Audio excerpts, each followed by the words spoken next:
Մոսկվայի սառցընծուղը նոր սահմանափակումներ հայկական արտադրանքի վրա, որ մթերքներին են դրանք վերաբերվում եւ ինչ այլ ընտրանք է տնտեսվարողներին առաջարկվում։ Գազը 4 անգամ կթանկանա, միգրանտների համար աշխատանքը միայն արտոնագրով, Պետդումայի նախագահի զգուշացումները ԵԱՏՄ-ից դուրս գալու հետևանքների մասին։ Հայկական արտադրանքը Եվրամիության երկրներում կվաճառեն, պետությունը ծրագիր է մշակում սուբսիդավորելու տրանսպորտային ծախսերը։ Օրական որքան աղբ է գոյանում եւ որտեղ կուտակվում, ինչպես անել, որ աղբի վերամշակումը շահավետ բիզնես դառնա։ Firebird արհեստական բանականության մեգա նախագիծը մտնում է գործնական փուլ, Հայաստան է հասել գրաֆիկական պրոցեսորների առաջին խմբականակը։ Վտանգավոր մանևրեր Երևանյան ծանրաբեռնված երթևեկության պայմաններում, զգուշացեք, մոտակայքում մոպեդ է երթևեկում։ Արցախցի զինվորին մահացած են գտել, վարույթ է հարուցվել անզգուշությամբ ինքնասպանության հասցնելու հոդվածով։ Արմենիայի եթերում նորությունների գլխավոր ժամն է, բարի երեկո, ես Շահանե Մեժլոմյանն եմ, ամենակարևորն ու դիտարժանը մեր եթերում։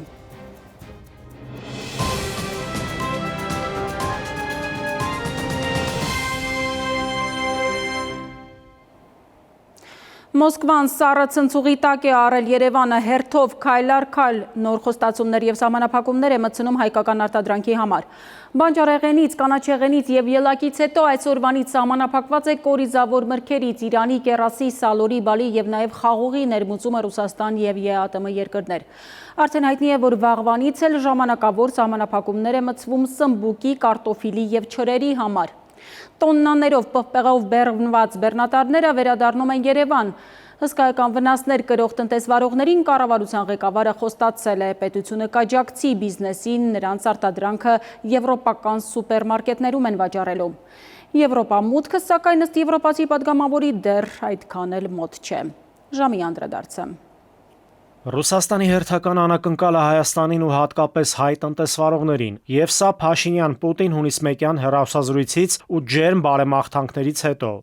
Ռոսսելխոզնadzորը, Ռուսաստանի անասնաբուժական ու բուսասանիտարական հսկողության դաշնային ծառայությունը, այս անգամ էլ ժամանակավոր սահմանափակումներ է մտցնում Հայաստանից բալի, կերասից, Իրանի, սալորի, դեղցի, նեկտարինի եւ խաղողի ներմուծման նկատմամբ։ Ըստ հաղորդագրության, հայկական մրգերի Ռուսաստան մատակարարման ընթացքում խախտումների դեպքերն աճել են։ Ռոսսելխոզնadzորը բազմաթիվ տեղեկություններ է ուղարկել հայկական կողմին կարանտինային ապրանքների մատակարարման խախտումների վերաբերյալ։ Օրինակ, մեծանալի տեղեկությունը, եթե վստահ է, որ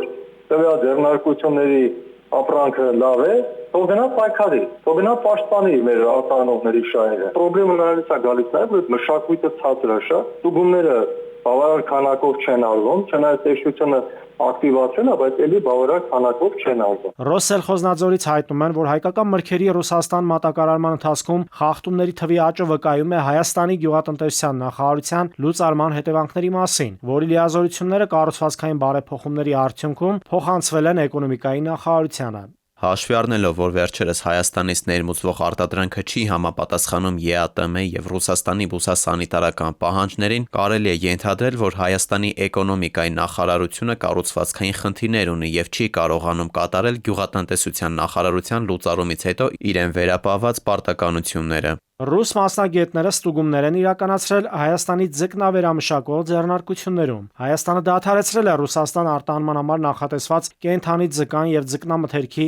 անասնաբուժական սերտիֆիկացումը հայկական բոլոր ընկերությունների համար։ Հայաստանի կառավարությունից այսպես են արձագանքում ռուսական կողմի խստացումներին։ Այն արտահանողները, որոնք անարդարացիորեն արտահանման խնդիրների կբախվեն, կառավարությունը կաջակցի սուբսիդավորման ծրագրերով։ Գործադիրի ղեկավարի ձևակերպումն այսպիսին է. «Տակդեղը վարդը փչանում են, ըստ Փաշինյանի կառավարությունը դրանց փողը կտա»։ Նրա խոսքով այս ամբողջ պատմության մեջ վատ լուր էլ կա։ Հայաստանում արտադրության ծավալներն այդքան մեծ չեն եւ եվրոպական սուպերմարկետների մեկ ցանցը, ըստ Փաշինյանի, կարող է Հայաստանի ամբողջ արտադրանքը գնել։ Փաշինյանը խոստացավ, թե ընտրություններից հետո կվերադառնա ու բոլոր խնդիրների լուծմամբ կզբաղվի։ Եվրոպան շատ ավելի խիստ է։ Դրա համար մենք Եվրոպա չենք կարողանում շատ բան արտահանել, որտեղ Եվրոպայում այսպեսի խաղեր չկան։ Եվրոպայի դեպքում էլ ոչ ոք չի կանի Եվրոպային մեղադրի, որ քաղաքական ինչ-որ նպատակներով է։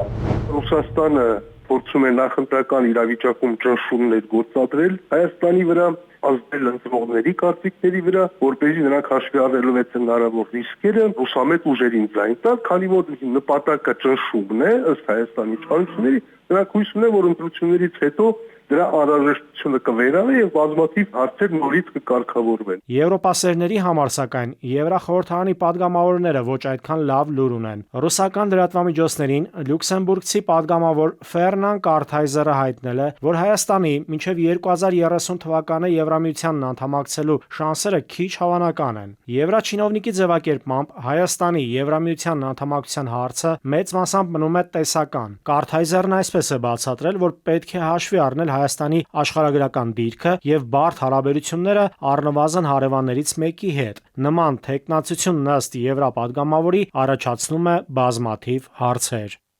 Նաիրի Մուրադյան, ժամը լրատվական։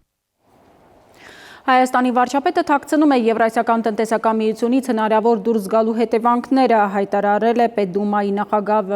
Վյաչեսլավ Վոլոդինը։ Նրան չեն մտահոգում հայ ժողովրդի ճակատագիրն ու Հայաստանի պետականությունը, ըստ ՏԱՍ-ի ասել է ռուս քաղաքական գործիչը։ Վոլոդինը մատնանշել է, թե կոնկրետ ինչ հետևանքներ կլինեն Հայաստանի համար ԵԱՏՄ-ից դուրս գալու դեպքում։ Բնակիչների համար գազը կթանկանա գրեթե 4 անգամ։ Ռուսաստանից Հայաստան անդրսահմանային դրամական փոխանցումները, որոնք այսօր կազմում են տարեկան գրեթե 4 միլիարդ դոլար կտրուկ կկրճատվեն։ Ռուսաստան մուտք գործելու միգրացիոն արտոնությունները կչեղարկվեն, իսկ աշխատանքի տեղավորումը հնարավոր կդառնա միայն արտոնագրերով, ասել է Պետդումայի նախագահը։ Եվրամիությանը ինտեգրվելու դեպքում Հայաստանին սպասվում է նույնը, ինչ Ուկրաինային, ըստ նրա, ուկրաինական գյուղմթերքի մուտքը եվրոպական շուկաներ չթույլատրեցին։ Էկոնոմիկայի նախարարը խոսել է կառավարության քննարկմանը ներկայացված աջակցության ծրագրի մասին, որի շնորհիվ հայ տնտեսվարողները կկարողանան իրենց արտադրանքը դեպի Եվրամիության շուկա արտահանել։ Նախարարը շատ իրատեսական է համարել Եվրամիություն հայկական ապրանքների արտահանումը, ասելով, որ մեր պտուղ բանջարեղենը ունի Global Gap բարձրակարգ սերտիֆիկատ։ Ըստ նրա, տրանսպորտային հարցերն են մնացել կարգավորելու, որոնց հետ կապված փոխհատուցման ծրագիր է այսօր ներկայացվել կառավարություն, որպեսզի սուբսիդավորեն գյուղմթերք արտահանողներին, որ նրանք կարողանան մրցունակ գներ առաջարկել եվրոպական շուկային։ Ըստ նախարարի, հաշվել են փոխհատուցման ծախսերը ամեն ապրանքի համար։ Ծաղկի դեպքում կկազմի մինչև տարվա վերջ 5.5 միլիոն դոլար, 3.5 միլիոն դոլար էլ լոլիկի եւ պղպեղի դեպքում։ Վրաստանը պատրաստ է խորացնել գործակցությունը Հայաստանի հետ, այդ թվում տարանցիկ հաղորդակցության զարգացման գործում։ Այսօր Բաքու-Թբիլիսի Կարս նոր երկաթուղային գծի բացումից հետո լրագրողներին ասել է վարչապետ Իրակլի Կոբախիձեն։ Պատասխանելով Բաքու-Թբիլիսի Կարս նախագծում Հայաստանի հնարավոր ընդգրկման մասին հարցին, Վրաստանի վարչապետը հայտարարել է, որ դա հնարավոր է։ Հիշեցնեմ, որ Հայաստանը շրջանցող Բաքու-Թբիլիսի Կարս երկաթուղին շահագործման էր հանձնվել 2017 թվականին, ապա 2023-ին դադարեցրել հաղորդակցությունը երկաթուղին արդիականացնելու համար։ Արդիականացման արդյունքում այսօր երկաթուղու թողունակությունը ավելացել է տարեկան մինչև 5 միլիոն տոննա։ Այժմ այն մասին, թե ինչ ենք դիտելու թողարկման երկրորդ հատվածում։ Օրական որքան աղբ է գոյանում եւ որտեղ կուտակվում, ինչպես անել, որ աղբի վերամշակումը շահավետ բիզնես դառնա։ Firebird արհեստական բանականության մեգա նախագիծը մտնում է գործնական փուլ, Հայաստան է հասել գրաֆիկական պրոցեսորների առաջին խմբականակը։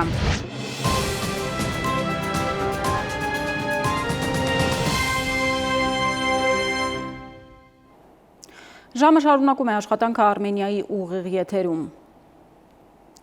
Ինչպես լուծել աղբի խնդիրը, ամեն օր մինչև 2000 տոննա աղբ է կուտակվում եւ տեղափոխվում Հանրապետության 100-ից ավելի բաց աղբավայրեր, որտեղ աղբը թափված է մնում առանց վերամշակման։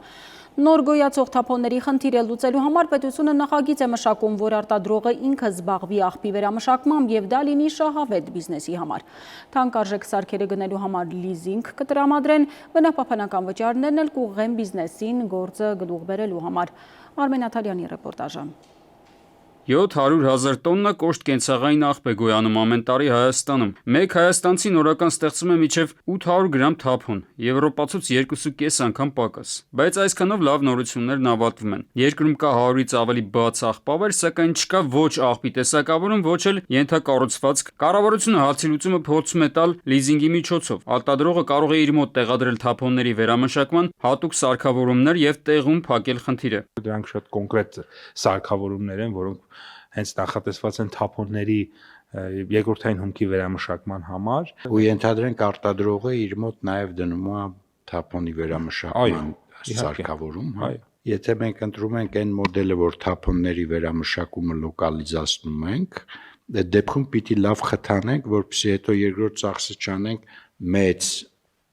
բանի վրա, էլ այդ ուտիլիզացիայի վրա։ Հայաստանում տարեկան գոյացող 12,000 տոննա պլաստիկ շշերից չի հավաքվում գրեթե ոչինչ։ Անվադողերի 80%-ը պարզապես այրվում է։ Պատճառը պարզ է՝ վնասակար նյութերի մեջ չակելտավոր փող չկա, եւ աշխարհի ցանկացած զարգացած պետությունում դրանց վերամշակման ծախսը դրված է բիզնեսի վրա։ Կառավարությունը մշակել է օրինագիծ, որը ենթադրում է բնապահպանական վճարներն այսուհետև պետք է ուղղվեն հենց այս խնդրի լուծմանը։ Առանձին ինքը չէ տարանջատվում որպես բնապահպանական վճար եւ ուղղվում բնապահպանության համար, այլ գնում էր ընդհանուր բյուջե։ Իսկ հիմա արդեն ոնց որ կտարանջատվի ու կողվի, ասենք օրինակ վերամշակողներին, իսկ վերամշակողները կունենան համապատասխան գումար այդ թափոնները ուտիլիզացնելու համար։ Ենթադրվում է, որ օրինակ 1 տոննա պլաստիկի հումք ներմուծելուց գանձվող, ասենք 100,000 դրամ բնապահպանական վճարը կգնա պետական խողովակներով եւ կհասնի այն բիզնեսմենին, ով այդ հումքից պատրաստված ջրի օգտագործված շիշն է հետագայում վերամշակելու եւ վերադասնի տնտեսություն։ Օրենքի շրջանակում ստեղծվում է ԱՊԿ-ն, այսինքն արտադրողի ընդլայնված պատասխանատվության կազմակերպություն։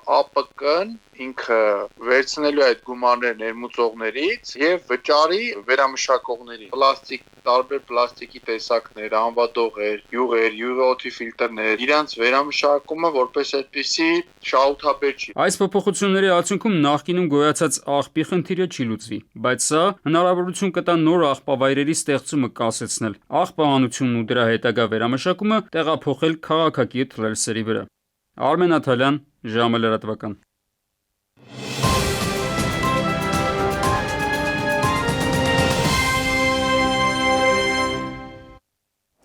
Ուժեղ Հայաստան կուսակցության պատգամավորության թեկնածու Նարեկ Կարապետյանը քաղաքացիների հետ հանդիպման ընթացքում անդրադարձել է Հայաստանի անկախության գաղափարին։ Նա նշել է, որ անկախությունը միայն պատմական ձեռքբերում չէ, այլ շարունակական գործընթաց, որը պահանջում է ամուր պետական ինստիտուտներ, զարգացած տնտեսություն եւ ազգային համախմբվածություն։ Կարապետյանի խոսքով ժամանակակից մարտահրավերներին դիմակայելու համար Հայաստանին անհրաժեշտ է նոր մոդելի պետություն, հիմնված արդյունավետ կառավարման, կրթության, անվտանգության եւ տնտեսական զարգացման վրա։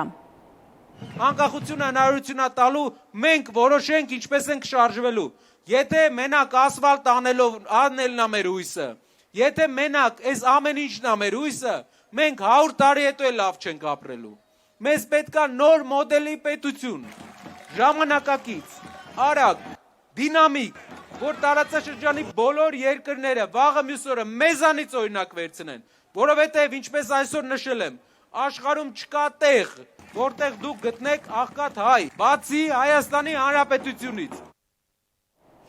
Թեև ընդամենը 10 ամիս է անցել Միացյալ Նահանգների նախագահի հետ համաձայնագրի ստորագրումից, բայց մենք արդեն ունենք արհեստական բանականության 2 գործարան։ Սևան քաղաքի բնակիչների հետ հանդիպմանը այսօր նշել է քաղաքացիական պայմանագիր կուսակցության պատգամավորության թեկնածու Նիկոլ Փաշինյանը։ Նա նաև հավելել է, որ արհեստական բանականության գործարաններում տեղադրվող մեծաքանակ չիպերի արտահանման համար Միացյալ Նահանգների կառավարությունը տվել է համապատասխան թույլտվություններ եւ հենց դրա համար էին անհրաժեշտ միջպետական համաձայնագրերը։ Փաշինյանը նաև խոսել է Հայաստանի ապաշրջափակման խնդրի մասին։ Այսօր մեր ճանապարհները բացվելու են։ Երկաթուղին արդեն բացվել է, բայց արողակի, որովհետև հիմա Ախալքալակ Պարզ երկաթուղին բացվում է, այդ թվում Հայաստանից բեռներ տանելու եւ Հայաստան ներմուծելու եւ արտահանելու մասին։ Ադրբեջանի տարածքով դեպի արևելք երկաթուղին բացվել է, բայց թրիվ նախագծի իրագործմամբ մենք երկաթուղի ենք ունենալու հարավով, մեղրի երկաթուղին է բացվելու։ Բոլորին դեմ եմ կուսակցությունը իր գլխավոր հերոսի Սպայդերմենի հետ այսօր գործ կարելու ակցիայի է մասնակցել գլխավոր դատախազության շենքի առջև, ի պաշտպանություն կալանքի տակ գտնվող հացադուլ հայտարարած ակտիվիստ Արթուր Օսիպյանի։ Կուսակցությունը ամենատարբեր արտասովորում միջոցների է դիմում երիտասարդներին ներքաղաքական պրոցեսներին հաղորդակից դարձնելու համար, որ հունիսի 7-ին անպայման գնան ընտրության եւ իրենց քվեն տան նախընտրած քաղաքական թիմին։ Արդեն 2 շաբաթից ավելի արցախցի ակտիվիստ Արթուր Օսիպյանը հացադուլի մեջ է։ Նա կալանավորվել է մայիսի 18-ին։ Այն բանից հետո, երբ Երևանում քաղաքացիական պայմանագիր կուսակցության քարոզարշավի ընթացքում մոտեցել է Նիկոլ Փաշինյանին եւ բանավիճել նրա հետ Արցախի թեմայի շուրջ։ Եվ ահա այսօր բոլորին դեմ եմ կուսակցության պատգամավորության թեկնածուները կազմակերպել են ակցիա գլխավոր դատախազության շենքի առջև։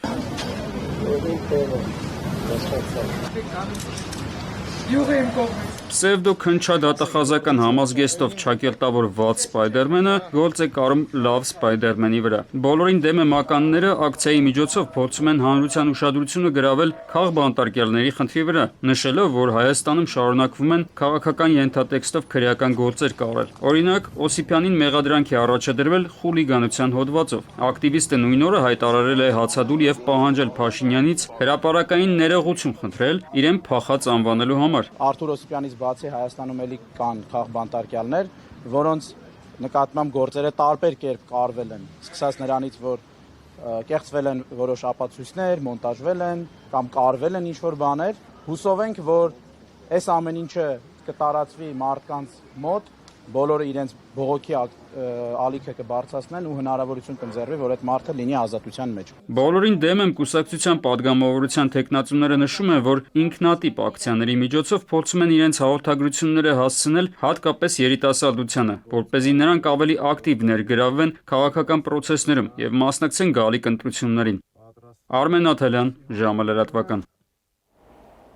Ժողովրդական համախմբում կուսակցությունը հանդիպել է Գեղարքունիքի մարզի համախոհներին։ Մարտունիում կուսակցությունը ներկայացրել է իր նախընտրական ծրագիրը, որի հիմքում հզոր պետություն, անկախ հայրենիք եւ ազատ անհատ գաղափարախոսությունն է։ Կուսակցության գլխավոր նպատակը պետության բազմամակարդակ արդիականացումն է, հիմնված ազգային եւ ժողովրդավարական արժեքների համադրման վրա։ Քաղաքական այս թևի նախընտրական ծրագրի հիմնական դրույթներից են պետական անվտանգությունն ու ինքնիշխանությունը։ Ամեն մեկը մեր տեղում մի հատ զենով այնքան բանա հնարավոր փոխել, որ ոչ մեկ չի պատկերացնի։ Դրա համար մեր հենարանը դուք եք։ Ես մեկ զեն տարբերություն շատ կա։ Անպայման, դրա համար ամեն մեկը, այդ որ ասում եք նոր մարդիկ, որ այս սերնդափոխությունը լինի, ես մի հատ այդ ծիլը տանք, փոփոխության ծիլը տանք, ահագին բան կլինի։ Ազգային ժողովրդական բևեռ համահայկական կուսակցության անդամները խորհրդարանական ընտրությունների քարոզարշավի ընթացքը գնահատում են բացասական, պնդելով, թե իրականացվում են քայլեր, որոնք միտված են խոչընդոտելու եւ խափանելու իրենց կազմակերպած քայլերթերը։ Կուսակցության ներկայացուցիչների խոսքով քաղաքական ուժը մշտապես մարտական տրամադրվածության մեջ է անկախ ընտրական գործընթացներից։ Քարոզարշավի վերջին օրերին պատրաստվում են մոբիլիզացնել իրենց ուժերն ու առավել ակտիվ աշխատանք տանել ընտրապայքարի եզրափակիչ փուլում։ Ազգային ժողովրդավարական բևեռը մասնակցում է ընտրություններին 8-րդ համարի քվեաթերթիկի ներքո։ Կոչ ենք անում բոլորին ակտիվորեն մասնակցել ազգային ժողովի ընտրություններին եւ ձեր ձայնը տալ ազգային ուժին։ Միասին պահպանելու մեր երկիրը, մեր անկախությունը, ստեղծելու մեր երեխաների համար պայծառ ապագա։ Հանուն Հանրապետության կուսակցության անդամները քննարկել են, թե ինչպես կարելի է բարելավել քաղաքացիների, կենսաթոշակառուների, պետական աշխատողների կենսամակարդակը։ Այս կուսակցությունը դեմ չէ, որ պաշտոնյաները պարգևավճարներ ստանան, սակայն ընդգծել են, որ ստորին օղակներում աշխատողներն էլ պետք է պարգևավճարներ ստանան եւ բաշխվածությունը պետք է արդարացի լինի։ Արևմուտքում երևի արևելքում էլ արդեն կիրառվում է նվազագույն աշխատավարձի որոշ բազմապատիկը պետք է լինի բարձրագույն աշխատավարձ, այնպես չի, որ նախարարը կամ պատգամավորը նստի ու իր համար գրի, դա կապում են անպայման նվազագույն աշխատավարձի հետ։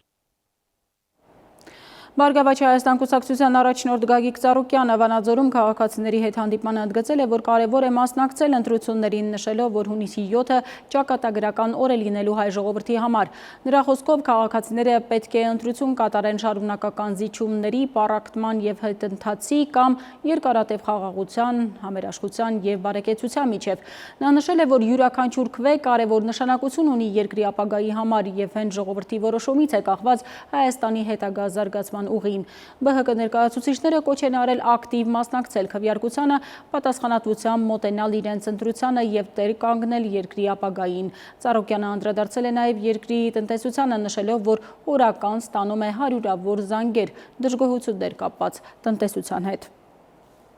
Տնտեսությունը երկիր պահողն է, ժողովրդին կերակրողն է։ Եթե քանդվեց, ի՞նչ է լինելու։ Մի բան պետք է հասկանա, որ տնտեսությունը չի լինում իշխանական կամ ընդդիմադիր։ Տնտեսությունը չի լինում ռուսամետ կամ արևմտամետ։ Տնտեսությունը կամ զարգանում է, աշխատում է կամ միանգամից քանդվում, տրակում է։ Դոկ կուսակցության պատգամավորության թեկնածուները այսօր նախընտրական քարոզարշավի ընթացքում շրջել են Ապարան և Սպիտակ քաղաքներում, շփվել քաղաքացիների հետ և ներկայացրել կուսակցության ծրագրային դրույթները։ Պատգամավորության թեկնածուները խոսել են երկրի առաջ ծառացած սոցիալ-տնտեսական և աշխարհաքաղաքական խնդիրների և դրանց լուծումների մասին։ Նրանք կոչ են արել քաղաքացիներին անպայման մասնակցել ընտրություններին և հաշվի առնել, թե կուսակցություններից որ մեկը ինչ մոտեցում ունի Հայաստանի շուրջ տեղի ունեցող պրոցեսների նկատմամբ։ Ամեն ինչ արջևում է, ամսի 7-ին գնում ենք ընտրատեղամաս և ընտրում ենք այն միակ թեկնածուի, ով անդադարացնում է, որ Արցախի հարցը փակված չէ, դա 15 համարն է, 15 համար։ Վարդան Ղուկասյան, վարչապետ։ Վարդան Ղուկասյան, վարչապետ։ Կուսակցություն։ Դոկ կուսակցություն։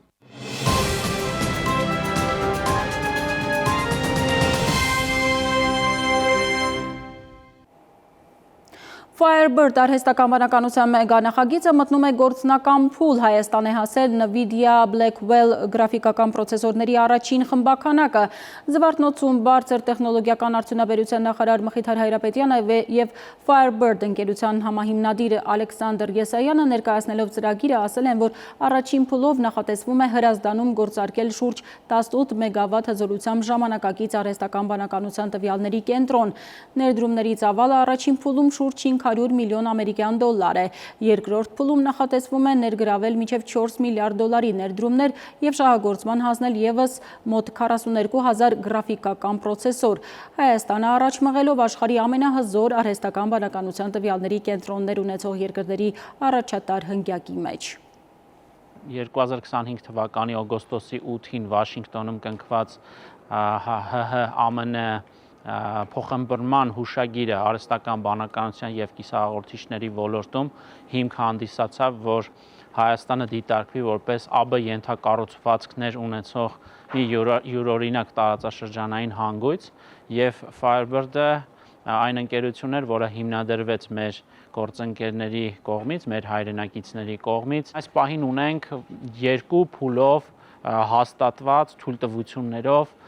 մի ծրագիր, մենք նաև դիտարկում ենք Firebird ընկերության գործընկերների հետ հնարավոր հետագայում ընդհարձակելու հզորությունները։ Կրկին դադար մեր եթերում կվերադառնանք րոպեներ անց։ Վտանգավոր մանևրեր Երևանյան ծանրաբեռնված երթևեկության պայմաններում զգուշացեք, մոտակայքում մոպեդ է երթևեկում։ Արցախցի զինվորին մահացած են գտել, վարույթ է հարուցվել անզգուշությամբ ինքնասպանության հասցնելու հոդվածով։ Օրվա առավելագույն ջերմաստիճանը 29 է, ավելին քիչ ուշ։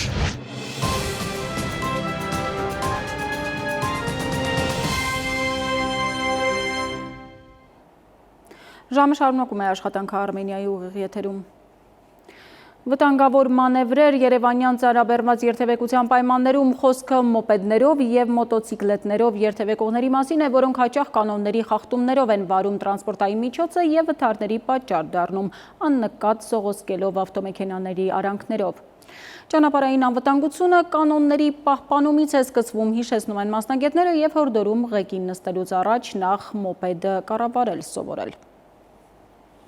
Ամառային սեզոնի մեկնարկին հանրապետության ճանապարհներին ավելանում են մոտոցիկլետներն ու մոպեդները։ Երկանիվ տրանսպորտային միջոցների թվի աճին զուգահեռ, սակայն հաճախ ուշադրության կենտրոնում են հայտնվում նաև դրանց մասնակցությամբ ճանապարհատրանսպորտային պատահարները։ Մասնագետների գնահատմամբ խնդիր է միայն ճանապարհային պայմանները չեն, այլ առաջին հերթին վերաբերմունքը երթևեկության կանոններին։ Հիմնականում երթևեկության կանոնների չպահպանումն է։ Վարորդների կողմից ճանապարհային երթևեկության մի շարք կանոնների չպահպանել, հետևողական չլինելը հիմնականում դրանցով է պայմանավորված։ Մոտոցիկլետների և մոպեդների վարորդները ըստ մասնագետների հաճախ փորձում են երթևեկել մեքենաների արանքներով, դուրս գալ գոտիներից և կատարել վտանգավոր մանևրներ։ Նման վարքագիծը հատկապես երևանյան ծանրաբեռնված երթևեկության պայմաններում մասնագետների կարծիքով մեծացնում է բախումների հավանականությունը։ Փորձագիտական պրակտիկան ցույց է տալիս, որ ավելի շատ երկանի տրանսպորտային միջոցների վարորդների մեղավորությամբ է պայմանավորված։ Դա արդեն փորձագետների եզրակացությամբ։ Ավտոմեքենաների վարորդները շատ դեպքերում եւս ուշ են նկատում երկանիվ տրանսպորտային միջոցները եւ չեն պահպանում անհրաժեշտ հեռավորությունը կամ բավարար ուշադրություն չեն դարձնում հայելիներին։ Փորձագետները հիշեցնում են, որ մոպեդների համար սահմանված են երթևեկության հատուկ պահանջներ։ Դրանք պետք է երթևեկեն ճանապարհի աջ եզրին, այսինքն մայթ եզրին մոտ տարածությամբ, հիմնականում առաջին գոտով։ Սակայն գործնականում այս կանոնը հաճախ անտեսում են, արձանագրում են մասնագետները եւ հիշեցնում, որ ամեն դեպքում պատասխանատվությունը միայն մոտոցիկլավարներինը չէ։ Ես գտնում եմ, որ բարեկային ծառայության կողմից, ինչպես նաև տեսանկարող սարքերի կողմից խիստ վերահսկողություն է անհրաժեշտ, որովհետև մենք մի կարևոր բան չպետք է մոռանանք, իրենք արտոնյալ չեն, երթևեկության կանոնները բացառապես իրենց արտոնություններ չի տալիս։ Վարորդների կրթվածությունը, փոխադարձ հարգանքն ու կանոնների պահպանումը փորձագետների համոզմամբ ճանապարհային անվտանգության հիմնական նախապայմաններն են։ Պնդում են, թե պետք է ուշադրություն դարձնել նաև մոտոցիկլետների եւ մոպեդների համարանիշների տեսանելիությանը, քանի որ դրանց անընթեռնելիությունը դժվարեցնում է վերահսկողությունը եւ նպաստում խախտումների աճին։ Պետք է կրթենք այս մարդկանց։ Այս երթևեկությունը չի կարող լավանալ տուգանելով, գծելով, համաներումով։ Այս երթևեկությունը կարող լավանալ մենակ կրթելով։ Պետք է օրենք դրվի նման համարները ոչ համապատասխան վայրերով փակցնելու, որ բոլոր մոտոցիկլերում ունենան։ Իսկ մոտոցիկլերը չի կարող իր համարանիշեն անևի վերև են, որ կպցնում նստատեղի տակը։ Ինքը պետք է համապատասխան համարանիշի տեղ նախատեսի ու փակցնի։ Դա պետք է կառավարությունը սահմանի։ Անկախ տրանսպորտային միջոցի տեսակից ճանապարհային անվտանգությունը սկսվում է կանոնների պահպանումից, իսկ մասնագետների գնահատմամբ, որքան շատ երկանիվ տրանսպորտային միջոցներ են հայտնվում ճանապարհներին, այնքան ավելի մեծ է դառնում բոլոր վարորդների զգոնության եւ պատասխանատվության անհրաժեշտությունը։ Դավիթ Թադևոսյան, ժամը լրատվական։ Երևանում կառուցվող բազմաբնակարան շենքի 4-րդ հարկից աշխատակիցը ընկել եւ մահացել է։ Դեպքը Նոր-Նորքի Գյուրջյան փողոցում կառուցվող շենքի շինհրապարակում է եղել։ Ողբերգական դեպք է տեղի ունեցել նաև Մասիսում բետոնե ծածկի փլվածքի տակ մարդիկ են մնացել։ Օրվա այս եւ մյուս ուշագրավ լուրերը մեկ տեսաշարով։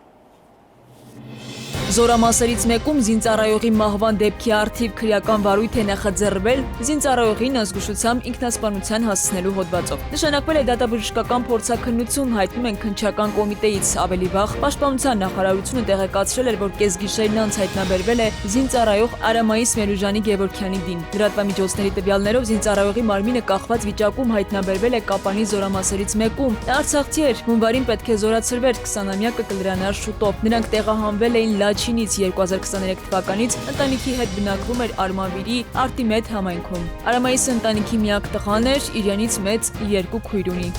Քննչական կոմիտեից հայտնում են, որ բացահայտվել է բազմաթիվ անձանց նյութապես շահագրգռելու եւ առանձնապես խոշոր չափերով փողերի լվացման դեպք։ Ձերբակալվել է ուժեղ Հայաստանի աջակից Ալեքսան Ալեքսանյանը։ Ըստ քննչական կոմիտեի, Ալեքսանյանը սեպտեմբերից մինչև մայիս ձևական աշխատանքի է ընդունել շուրջ 1400 քաղաքացու, նրանց ներգրավելով Սամվել Կարապետյանի աջակիցների ձևով շարժման եւ ուժեղ Հայաստան կուսակցության կազմակերպած հավաքներին ու ցույցերին։ 1400 մարդկանցից ավելի քան 400-ը համատեղությամբ աշխատել են նաեւ այլ ընկերություններում։ Մեր ձևովի բանկային հաշիվներին փոխանցվել է շուրջ 1.6 միլիարդ դրամ, 230,000 եվրո եւ 75,000 ամերիկյան դոլար։ Ըստ հաղորդագրության Ալեքսանյանը այդ գումարներից որպես աշխատավարձ կամ աշխատանքի վարձատրություն փոխանցել է ընդհանուր 763 միլիոնից ավել գումար։ Ըստ քննչականի գործով հարձակվվել է շուրջ 500 անձ։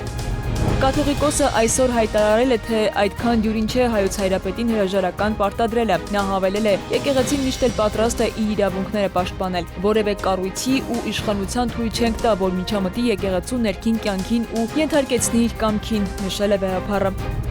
Արարատի մարզում ողբերգական դեպք է տեղի ունեցել շինարարական աշխատանքների ժամանակ։ Ժամը 13:00-ի սահմաններում ոստիկանությունը տեղեկություն է ստացել, որ Մասիս Էջմիածին ավտոճանապարհի Էջմիածնի խճուղու թիվ 9 հասցեում բետոնե ծածկի փլուզում է եղել։ Դեպքի վայր են ժամանել Մասիսի Հրշեջ փրկարարական ջոկատի 2 մարտական հաշվարկ եւ ոստիկանության օպերատիվ խումբը։ Դեպքի առթիվ նախաձեռնել է քրեական վարույթ, քննությամբ պարզվում են կառուցապատողի, սեփականատիրոջ, մահացածի եւ վիրավորների ինքնությունը։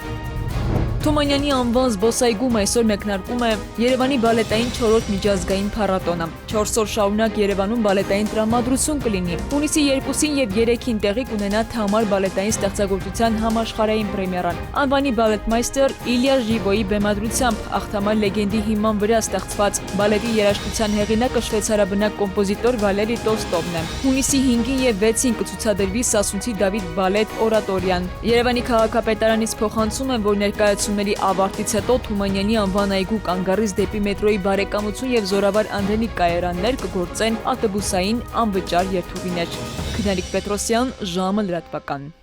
Թողարկման ավարտին եղանակ Լիլի Հովերն է տեղյակ օդերևութաբանների կանխատեսումներին։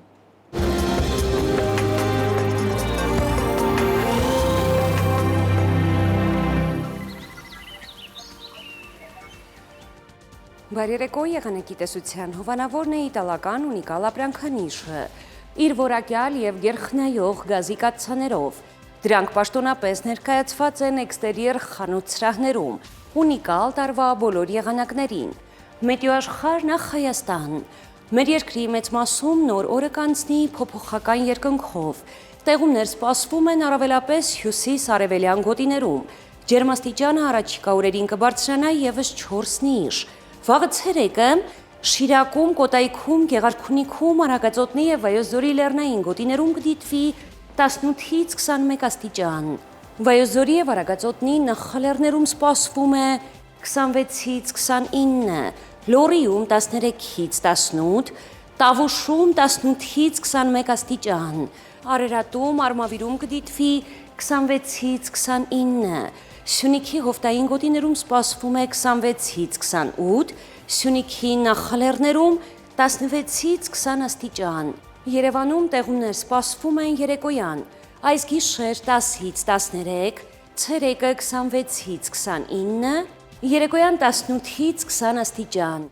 Եվ հրաժեշտից առաջ հիշեցնեմ, որ մեր այս թողարկումից հետո Արմենիայի եթերում ընտրության ժամն է, քանի որ նախընտրական վերջին շաբաթն է եւ կուսակցություններն էլ ասելիք ունեն, այսօր ընտրության ժամը 2 թողարկում ունի։ Առաջին հյուրը ազգային ժողովի նախագահ քաղաքացիական պայմանագիր կուսակցության падգամավորության տեխնացու Ալեն Սիմոնյանն է, իսկ երկրորդ թողարկման հյուրը Ուժեղ Հայաստան կուսակցությունների դաշինքի падգամավորության տեխնացու Լիլիա Շուշանյանը։ Այսքանն էինք պատրաստել այսօրվա համար, ես ձեզ հրաժեշտ եմ տալիս եւ մաղթում խաղաղ գիշեր։